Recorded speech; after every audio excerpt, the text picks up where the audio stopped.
Hello, everyone. Welcome to our special event, our Transformational Leadership. We're about to get started in just a few moments. It's going to allow everybody to get into the room. I'll introduce our distinguished guest, and we'll get started. Appreciate everybody being here.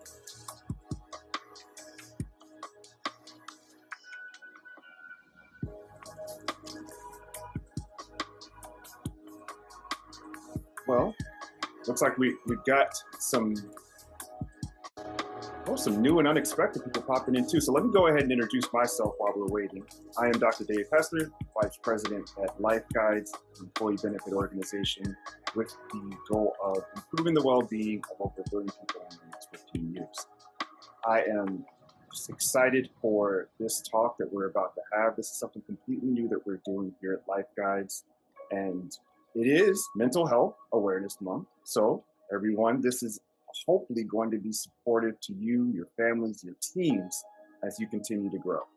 I will introduce our distinguished guests in just a few moments and also talk a little bit about what you can expect and what you will see within this conversation. And we'll get started in just a few moments.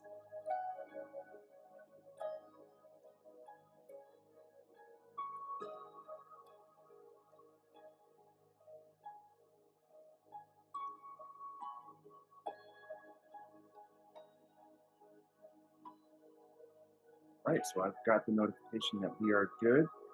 So I'm going to pull this down so you can all see me and we can really get started here. Thank you so much for being here. I appreciate all of you. I know we have a mixed crowd. For those of you who are LifeGuides members, this may be a bit unusual. We are doing something completely different today. This is not the typical Connect event.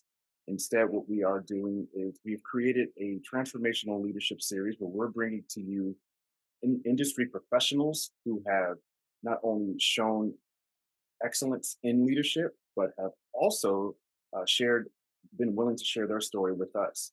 So we're going to go through just a little bit of what the greatness codes. You saw them posted up just a few moments ago. And we're going to talk with Benjamin Williams, who is our distinguished guest here. Before we get started, the members that are attending that may be accessing LifeGuides on their for free through their employer, you can still connect going directly to the LifeGuides app. For those of you that do not have access to LifeGuides, you can pay individually. That is an option for you as well. You can also ask your organization to purchase LifeGuides if you find benefit in some of the conversations and some of the resources that we provide within our LifeGuides ecosystem. Those links will be provided at the beginning as well as at the end of the conversation. And if you have any questions, pop them in the chat. We'll be glad to answer them as fast as possible. So let's start with introducing Benjamin Williams. He has been a difference maker through coaching for over 20 years. His experience as a professional athlete and his exposure and intimacy with the pain of some of life's deepest tragedies makes him a dynamic influencer and leader. So we appreciate you being here today, Benjamin. And I want to start and just give you a moment to tell me a little bit about your leadership story and where you started and how you got to this point. Yeah. First of all, man, I'm super excited to be here and be a part of this day, be a part of this event. And if you guys are excited, go ahead and throw some fire emojis in the chat. Let me hear you. Let me see you. I'll talk a little bit about my, transition into leadership and truly a calling on my life into leadership. And it started for me, I have a life story that's very, very, very similar to a lot of people with, hardships and overcoming those things. And so starting with my family, I'm my dad's only boy of 7. And so I think naturally, growing up in that environment, and my dad remarried, so then there ended up being 15 kids in our household. Naturally, I think we qualify as like a subculture a little bit with that many children. So Nice. naturally, so you're gonna have some of those children rising to more of a leadership role. I think that was me early on, and then what I experienced my family, we lost our home when I was 16, and I really took on. That's when I discovered like the desire to help elevate others. I really took on a role of trying to get my family, um, built in a new direction, in another direction, um, and coupled with sports, that really helped build my leadership foundation, if you will. So college football, and then I played professionally in indoor football, and I got to be a part of some national championships in college and some conference championships and things like that.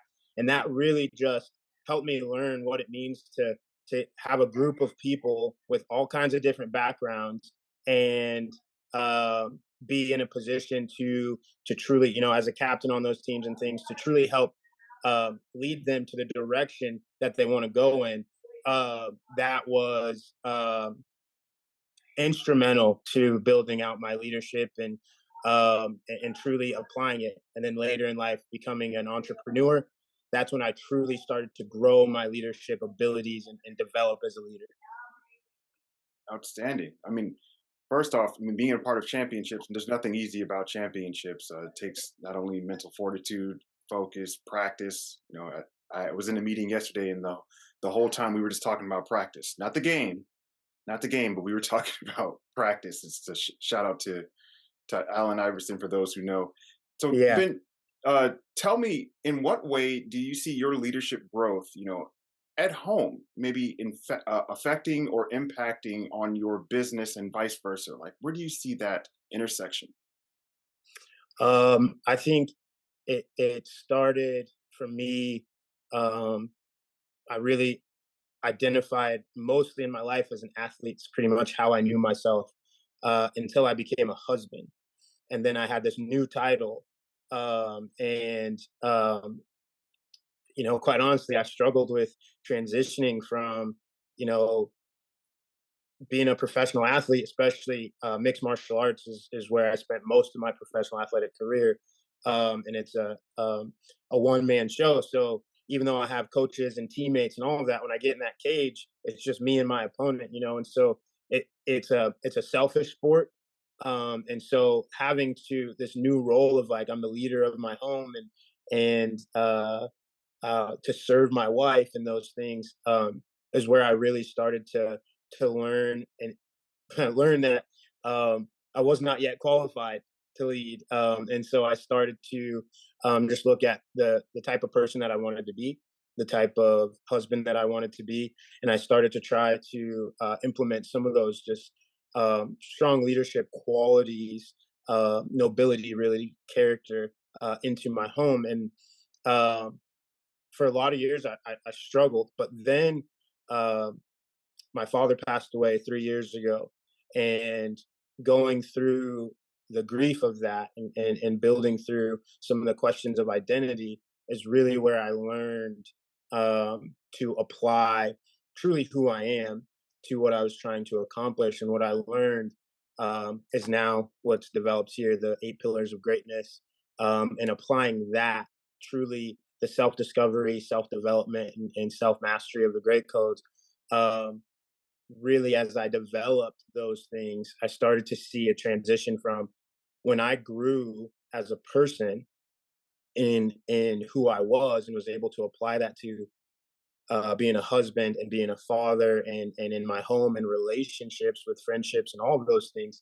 Um, that's when it started to really impact my business and really impact um, the influence that I was having on clients. And my background in coaching starts with sports development and performance, and so working with professional athletes all the way down to youth, and so seeing my impact on them grow just as I was developing myself. And one of my favorite leaders and developers of leadership is John Maxwell, and he basically says, you can only grow as much as your leadership. Your business can only go as far as your leadership can take it.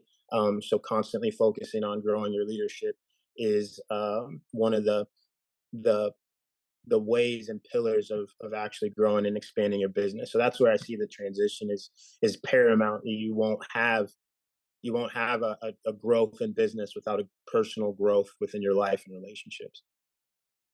Well said. You can learn a lot there. And I think this is a good time to transition. Yeah, when everyone was coming in, you may have noticed that we had a document up. We will pop that in the chat too. We'll also send it in the recording so you'll have it afterwards. Just a quick reminder, if you have any questions, please pop it in the chat. But this is a good transition to talk about the development of your 8 pillars, your greatness codes, which we did advertise as 5, but we have 3 bonus ones for everyone too. So so Bringing the bone. everyone's, yeah, bringing in those bonus codes. I'm going to pop it up so everyone can take a look while we just talk through it. But just, if you can, uh, give me some, not only use cases but examples of where these 8 pillars can be useful in life. Yeah. These coming out of one of the hardest times in my life, like I said, losing my father, um, really just trying to rediscover who I was. I think that just does something to a man and probably women too, but it not having my father really made me look at who I was and who I wanted to be. Um, and so you'll see here presence as the very first pillar. And that's the intuitive development, a commitment to self and instinct development. And so, um, really understanding who we are. That's a dive into asking some tough questions of truly who am I, um, and all the pillars that follow are kind of built on that foundation. Taking that presence and aligning it with purpose, the intent with which we live. Intention is a hot topic word in the line of coaching that I do for sure. But I think the depth of it, the thing that causes us to act the way that we act, that is powerful. Um, and then you have the next pillar, which is power, agency, or government over our personal attributes. And this is something I learned in athletics. A lot of people think power is like the assertion of dominance, or even on a football field, it was called that, oh, he has power because he's explosive. But truly, power is an Right. energy that's utilized to have agency over those attributes. So when I want to use speed, I can use speed. When I want to use intelligence, I can use intelligence. Um, and being able to apply those things. So when you put it into a personal aspect, attributes of um, character, you know, um, honesty, diligence, commitment, all of those things, being able to utilize those things and have true power over how they are directed for what brings to your performance. And this is just the application of who you are. This is a commitment to doing things the right way. Um, the highlighted portion of performance is integrity, um, being able to do the right thing no matter what the outcome may have, or the pressures that might be put on us. Um, and then that leads us to position, um, just our current condition as well as our environment. So this is a position, a posture, if you will, of um, kind of our heart, our mind, being in alignment with the things we're trying to accomplish in life, um, which leads to promotion. Now, this Everybody likes is, that word.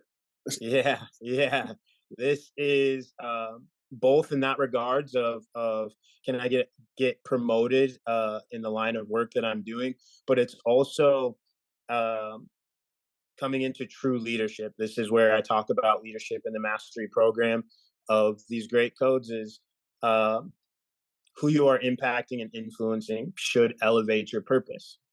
It's elevating the leadership that you have and the impact that you have.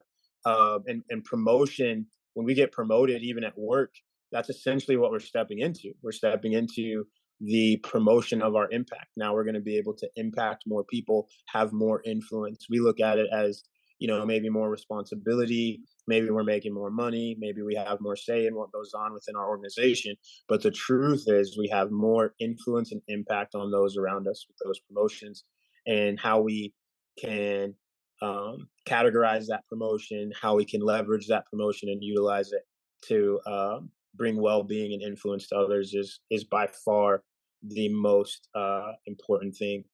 Let me Um, stop you it- there for just a moment and talk about the importance of leaders in everyday life. We spend a majority of our time at work or with your closest companions that you may be building, business or even culture with. And we spend Mhm. so much time with them that managers have a higher, probability over people's mental health than their doctors, than their therapists, than their coaches. So I just wanted to mention about proximity.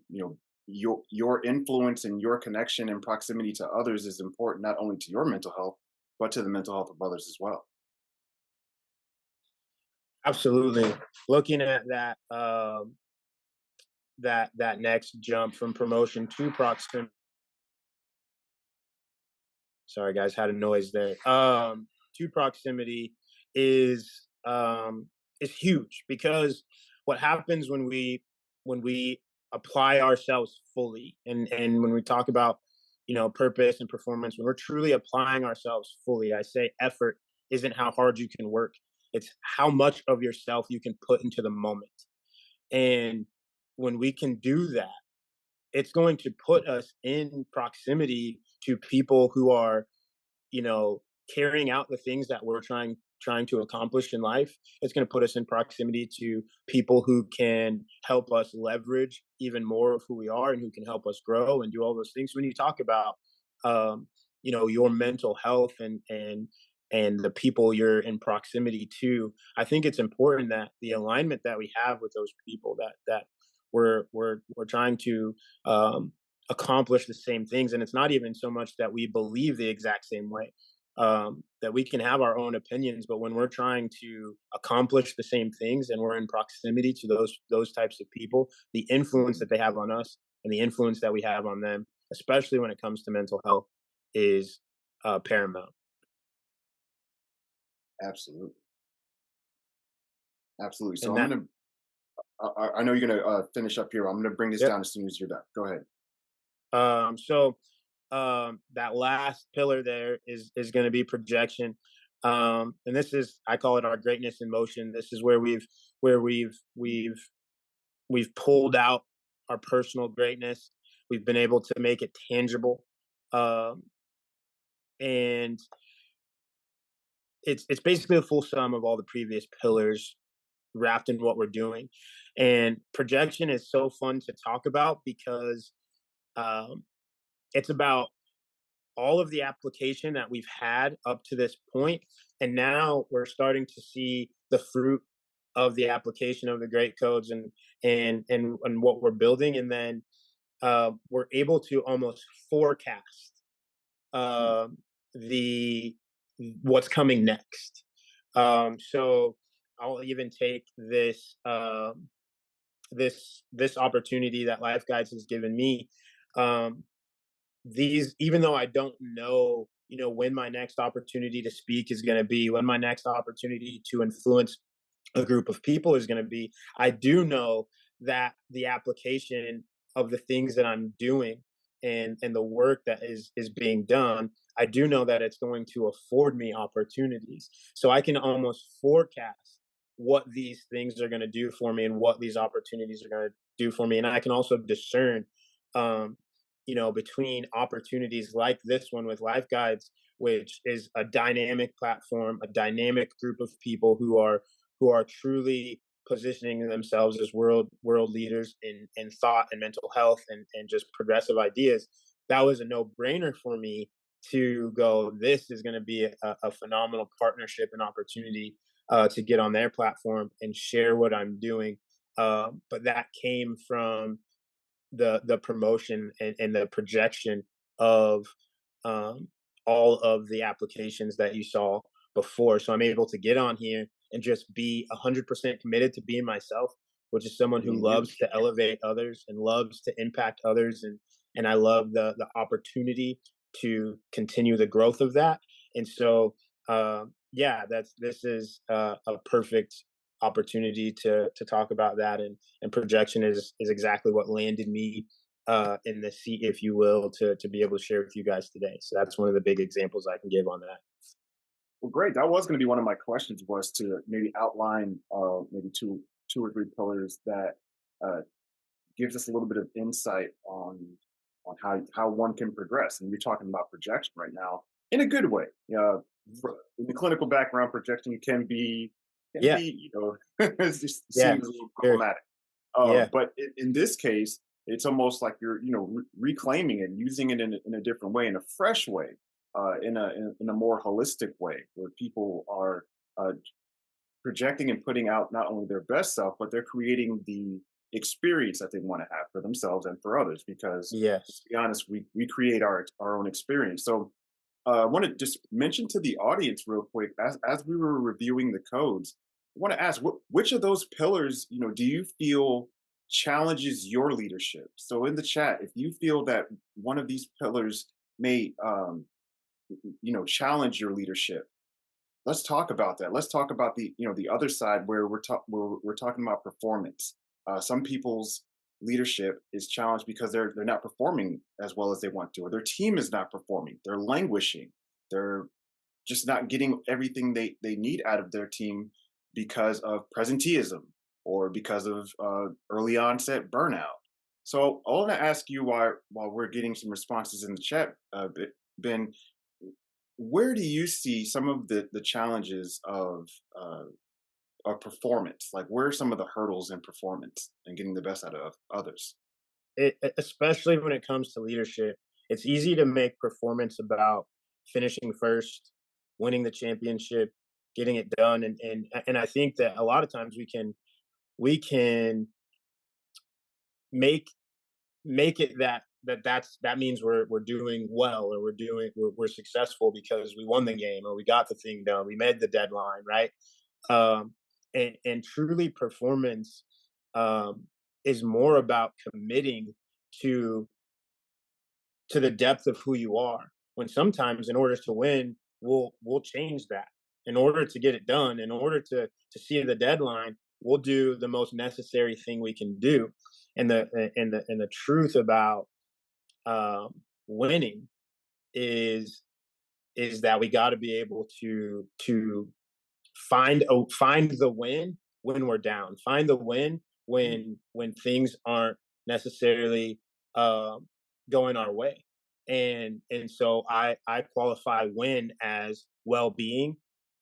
So I find my well-being within that situation. I qualify the win as insight, the I in win as insight. So how am I? What am I seeing? But more importantly, what am I? How am I responding to what I'm seeing at the moment? And this comes from obviously my athletic background, but it's easy to look at. I actually just was on the losing end of a championship football game 2 weeks ago. Okay, so um, we in that moment, I look at what am I seeing. Yes, I can calculate why we're in this position. I can even calculate the way out of the position. But I want to take a moment to really look at my insight. What insight do I have about this situation? When I can grasp where this situation can take the people around me and how it can be utilized for a win, then I'm able to land on the in, which is nobility. So for me, win means well being, insight, and nobility, character. I'm able to apply character to that insight and help lead people in the direction that they need to go. And I think the struggle with that is a lot of times we just think if we didn't win, if we're not getting, like you said, we're not getting the high performance that we want in our minds, that we can see in our mind's eye, but we're just not quite there. We think that we're automatically losing. And Mm. performance is more about, did you apply yourself? Did you take all that you are and give it to what you're trying to accomplish? And then in that moment, you can build and grow from that. And that's how we, as people say, fall forward. That's how Yeah. we can reposition and reframe the thought behind where we're positioned against, what performance can sometimes be daunting for those reasons. But when we just change it to, I got to show up and be who I am. That's kind of the the struggle or the thing that's hard for a lot of people, I think, um, is what if they don't like me? What if it's not effective? What if, but the one above performance, right? Two above performance, we have our presence and then our purpose. If we're committed to those two things, then the performance is going to be uh, amplified and multiplied by that. So for me, it eliminates the worry of how people are going to respond to it. And the truth is, we're not everybody's cup of tea. And so, as a leader, it's important to know that not every person is going to um, be in love with your type of leadership style. But if we are committed to the growth and well-being of everyone, then they will still receive that. Hmm. And being open to receiving is important too. While you were talking, there was a post that came in from one of the attendees, Michael, and I want to just read it real quick because it kind of dovetails into what you were talking about. Purpose, is a tough part in leadership in the workplace. This is Michael's quote. In the workplace, it's tough because understanding that purpose is personal, but to accomplish common goals, there needs to be some kind of purpose alignment in the workplace. Mhm. You're kind of talking about that. Can you say more about the importance of alignment, even if your style is different? Yeah, I think, especially in the workforce, it can be difficult because we have certain needs that need to be met, right? And so we wanna walk into a job, get to work. We want to excel at that job and do well with the team. If we're the leader of that team, or we're even a subordinate under that leadership. Um, we still want to perform and we still want to do the right things. But if the alignment to our personal purpose, right, maybe, hey, I want to be a leader in my home, take care of my family. It's simple. That's why I'm here. That's why I'm working. It may be that the job you do impacts a lot of people, and you love that part of it. But if the alignment of the leadership and the company in general don't align with what you're trying to accomplish, that makes it very difficult at some point to get up and go to work and get up and lead the team. And if you're being asked to do things that rub against your purpose and rub against the quality of character you have, um, I like to use um, Amazon as kind of a example of this, in that successful companies generally have a alignment between their overall goal Hmm. and and how they get to that goal and what's important, okay, to stay consistent to that goal. So Amazon's big thing is, like, they want to get their products to their people as fast as possible, right? And Yeah. so um when you look at how their warehouses operate and those types of things, um, they would they don't Amazon doesn't care if they don't appeal to a certain kind of worker, right? Because they know that this is what we do. So you're gonna, I know people that have worked in these warehouses, so they run and gun, they're long shifts, they don't have their phone on them, like all the stuff. It's not the fun type of work environment that you would think. But a lot of people have um you know tenure there, or a lot of years in at those jobs, because it's consistent with what the company says they stand for. So they're able to find alignment in just the honesty and transparency of the company. So they're able to go to work every day, right? Even though they probably would rather have some time to jump on their phone, or, you know, uh, a more fun type of work atmosphere. Everybody would probably agree that that would be okay and that they would want that. But because the company is in alignment with both sides, those things end up um, making the employees that are at least in alignment with that they want to continue to work for that company because they know what they're getting. Um, Yeah. I think it's important for leaders to be able to articulate and communicate well what the purpose of the company is, what the purpose of the strategy is, what the purpose of that environment is, so that the employees and the team have a better chance and a better opportunity to evolve and grow within those boundaries or um, you know parallels that the company has, and giving them the opportunity to find alignment. I think a lot of the struggles are not that alignment isn't to be had or isn't there.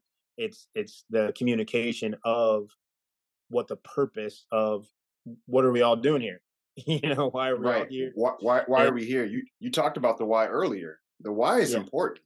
Like we need to know why we're doing something along with the purpose. And I'm seeing some parallels in the chat with what you're saying.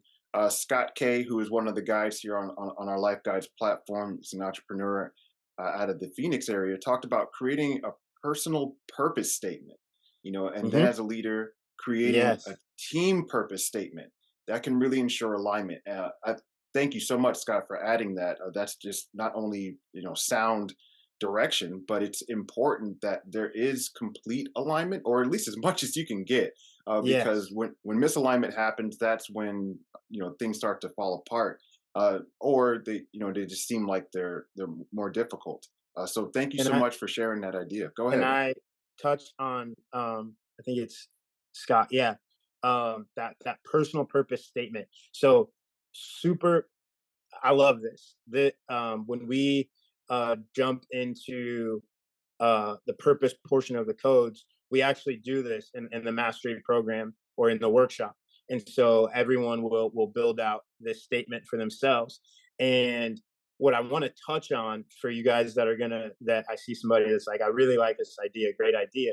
I think it's important that your purpose not be dependent on uh, circumstances or solutions or outcomes.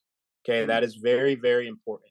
When we have a purpose that says, I'm going to whatever sell 10,000 books this year, right, or whatever, or my general purpose for being at this job um, is to become a manager or CEO or be in one of those executive positions, right?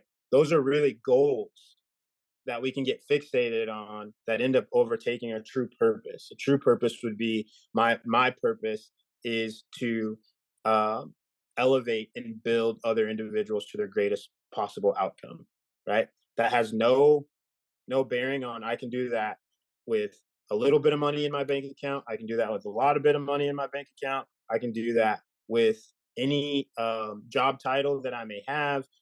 If I look at the positions that I'm in and the environments that I'm in, and now I Right. have this purpose behind me, I can carry out my purpose no matter where I'm at in life, and that brings fulfillment. Pause for the cause there. Fulfillment is important. We want to feel like we're contributing, we're supporting, yet at the same time, we run into things that we just don't know how to handle as leaders. For example, being a leader, you're dealing with the hardships of your teammates. Your teammates are going through something, and that's one of the reasons why Life Guides exist, so that someone you can connect with someone who's been through your lived experience. But I want to Yes. hear a little bit about you and how. Can you elaborate a bit more about how you navigated through some of those hardships that help kind of shape you as a person, as a leader? How did you navigate that? Yeah, I think one of the things that kind of highlights me and my character, um, I'm a twin. I have a twin sister, and a lot of times with twins, one of them is sick, not because there's just not enough nutrients, and that was me. But also on top of that, I was born with substance in my system, so addicted to substance. And that was my first hurdle in life was uh, getting. I spent a lot of months in an incubator, and then asthma followed, and lots of stints in the hospital um, to grow from that and become an athlete. Um, the thing that I say, that helped me through that is like, and this was a healing process for me and my mother as well, is that um, this type of tragedy where a child can be born in this way, it really built for me an edge in life that I knew very few people have overcome the thing that I overcame from the Yeah. very first thing I did, right? And so I use that kind of as a strength and a foundation of like, okay, I want my life to go in a very certain direction. Hmm. And along the way, the type of hardships that I experienced, I was just always reminded of like, you came into this world, you're not even supposed to be here technically. Like by all medical standards, you shouldn't be here. So let's look at the situation and how can we apply ourselves to keep moving, grow. Some of it you can't win. Some of it there's no getting out Yeah. of There's it. no. It's just Yeah. It's what's just what next. it is. Yeah, right. And so I had an influence in my life outside of my father, who was a great impact in my life. He was a martial artist, so he started teaching me martial arts young. So discipline came natural to me by the time I'm 10, 11, 12, into my teen years. Um, but I had an uncle who was a Marine and then a police officer, and he was a stand up dude, like everyone's hero in our family, and he was a pillar in our family as well. And he taught me honesty, and he taught me that we don't want to take the shortcut. We don't want to take the easy way out. If there's a more efficient way, that's different, right?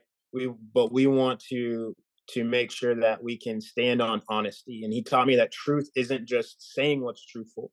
Truth is living what's truthful within your heart and being committed to who you are. And he was different than all of his brothers. He was different than all of his cousins. He set himself apart truly, and he just lived who he was, and he taught me that. Unfortunately, he passed away from cancer when I was 9 years old. But God that bless the death, dead. yes, that death really positioned me to want to honor him and live in a way that I know would make him proud. And so I kind of take every situation that I've been through, and unfortunately, um, death is a big part of my story. I lost my best friend when we were 21 years old to a car accident, and a brother to suicide, and other things. So, um, mental health, substance abuse, all of those things are very near and dear to my heart to help people. Um, build through and come out of and all those things.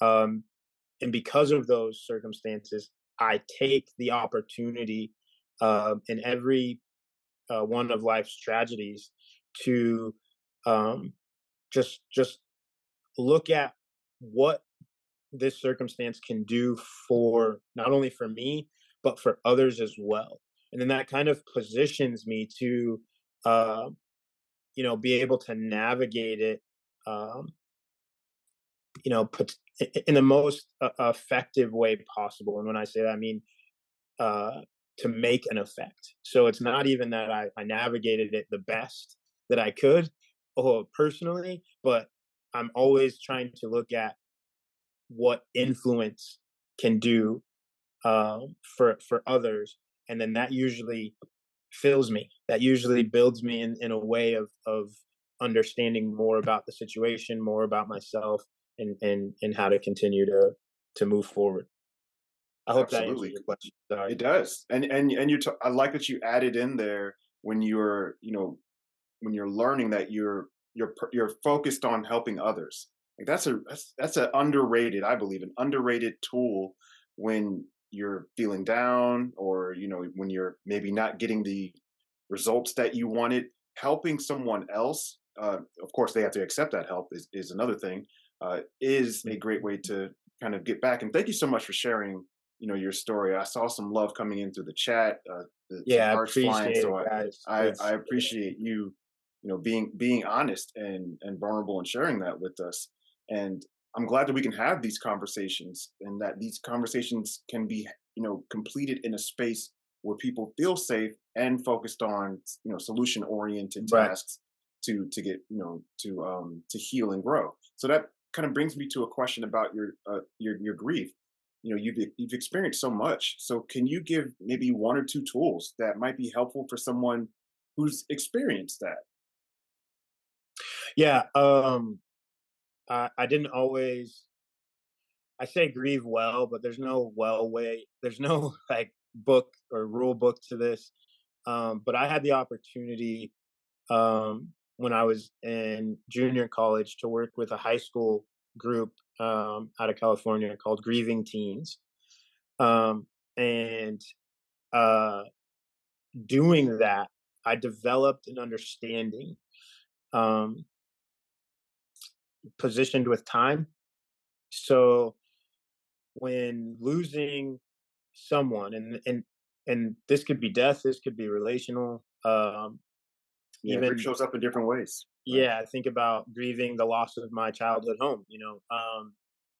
Lots of different loss happens when we can identify that this is a space and time, right? And that it's kind of the existence of it will always exist, right? So my father was always my father. All the memories, all the things that I have, those will always exist in time up until the point of losing him, and now I'm moving forward without his presence here, but the influence of that stays, right? And so the understanding is, my best friend at 21, he's still my best friend at 21 years old, and that brings a kind of joy and almost a reassurance of like kind of like I didn't lose anything. I lost time going forward, but I'm in Hmm. no control of that. Right. And so being able to just understand, um, and I view time as life's most valuable currency, I say. So it's a huge um, component of the grief process when we can understand um, how we want to utilize our time. So I say um, there's only a couple things that'll keep me from moving forward in life, right? And death is not one of them. That doesn't mean I don't grieve. That doesn't mean I'm not sad. That doesn't mean I'm not really hurting and in turmoil and having to go through some things. To answer your question, the tools that I would give, right, is um,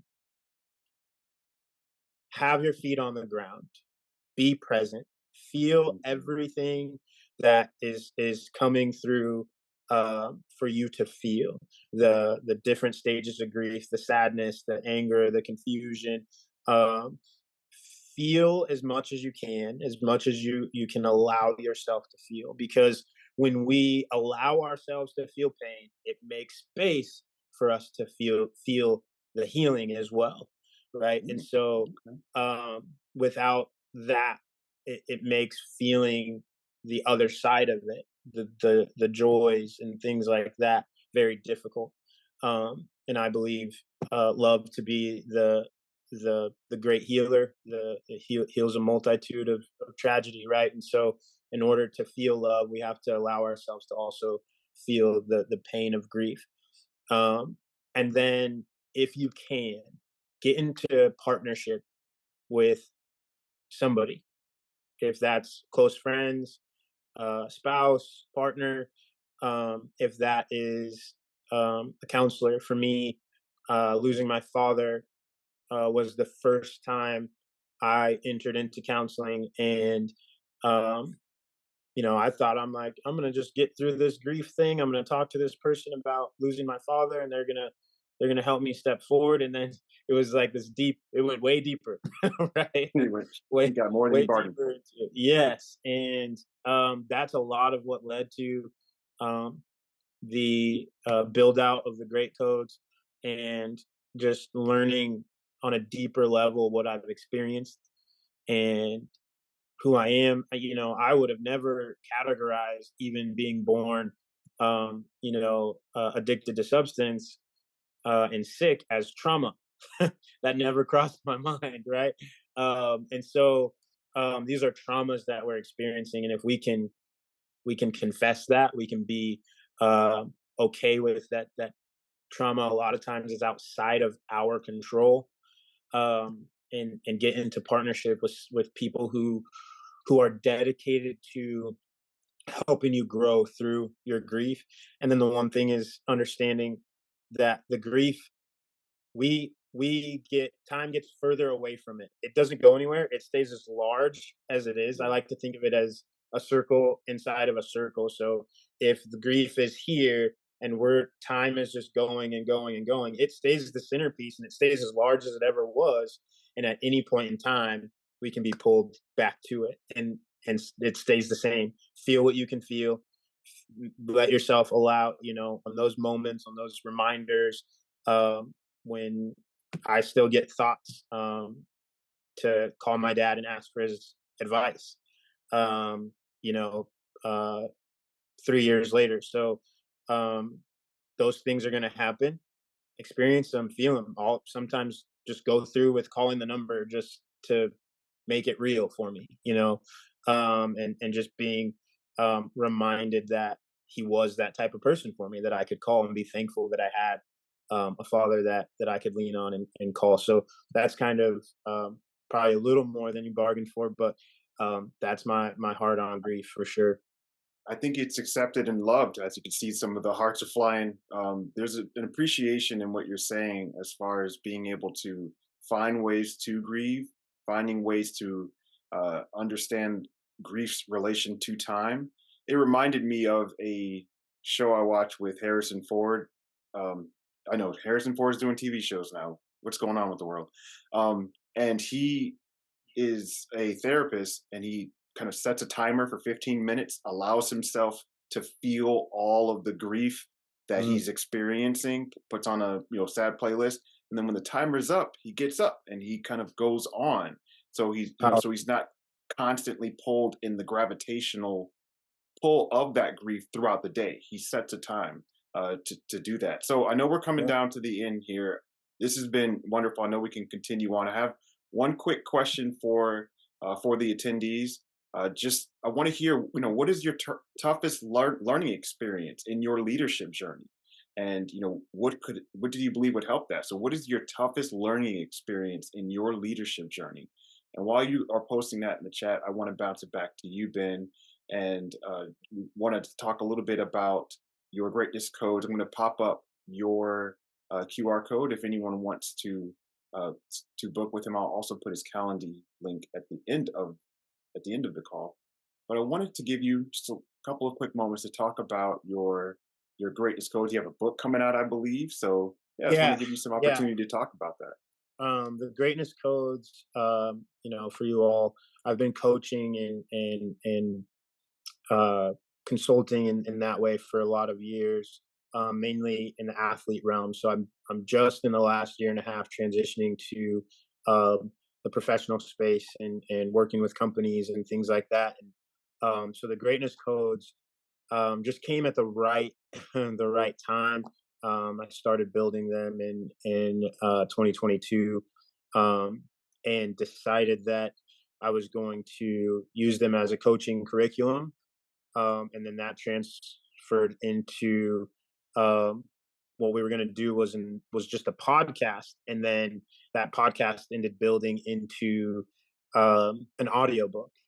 And at first glance, we were going to do just the audiobook, and the audiobook is basically the audiobook and the podcast intertwined and together for anybody who's um, listened to um, David Goggins' most recent Oh book.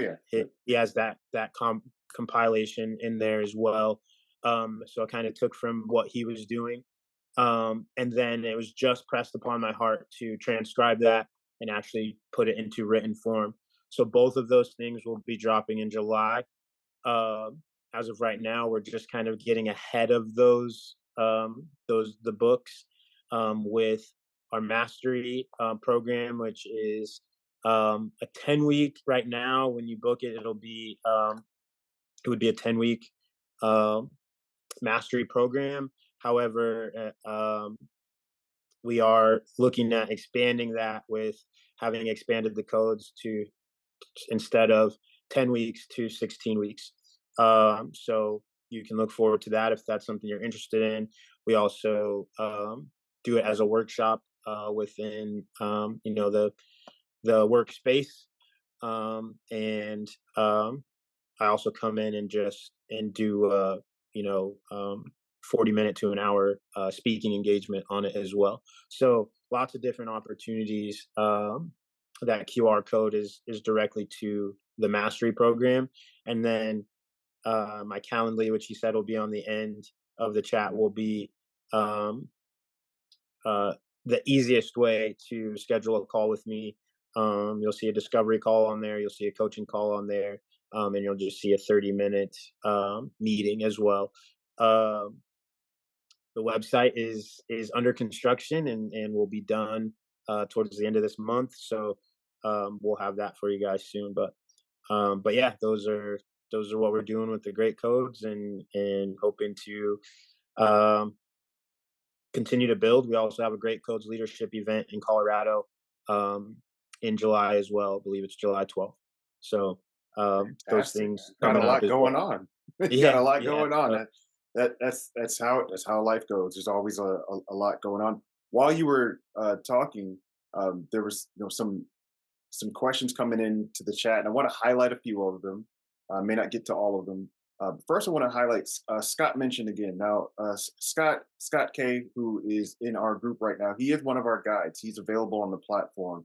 If you do want to connect with him, if you are a part of an organization that has purchased Life Guides, you can go ahead and book with him. We'll have that information in the chat as well.